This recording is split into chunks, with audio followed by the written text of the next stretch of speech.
What is going on YouTube? It's your boy Dave Dash and I'm back with another video for you folks. Now, Lauren London was recently on Angie Martinez's podcast, and I ain't gonna lie, I usually don't watch a lot of these types of interviews. I'm not gonna front. But I was a huge fan of Nipsey Hussle, and with all the interviews with people who were surrounding Nip, Lauren London was definitely the closest person to Nipsey Hussle before he died. She actually knew who Nip was as a person. You know, she had a kid with this man. So I feel like her insight is probably the closest thing you're going to get into the mindset of Nip. Besides Black Sam, I think Black Sam is probably one of the greatest urban minds of our generation. And I really would hope that he would release some type of literature. I think a book would be amazing by Black Sam. And I don't mean anything centered around Nipsey Hussle, just his views towards economics. I think he's one of the smartest hustlers in the 21st century.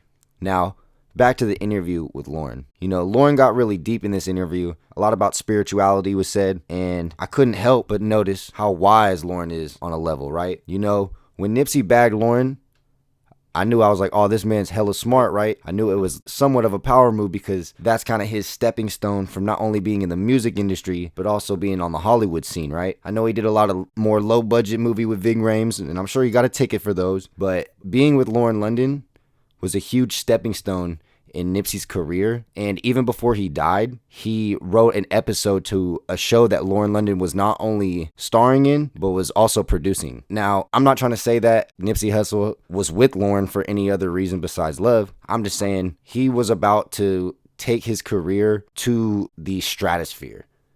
You know, for anyone that's a true Nipsey Hussle fan, you know that what he had done was amazing, but what he had planned next was going to be incredible. You know, Vector 90 was just a jumping point.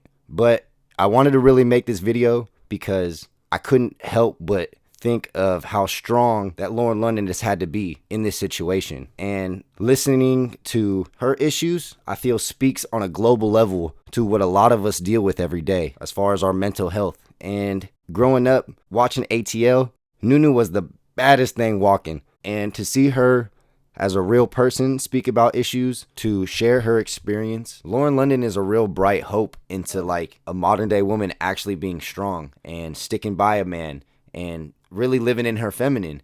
And I feel like she sets a great example compared to people like Nicki Minaj and Cardi B, Ruby Rose. Like, we should be praising these women a lot more than these hoes. Man, what do you guys think? Let me know in the comments. And don't forget to subscribe. It's your boy Dave Dash, and I'm up out of here.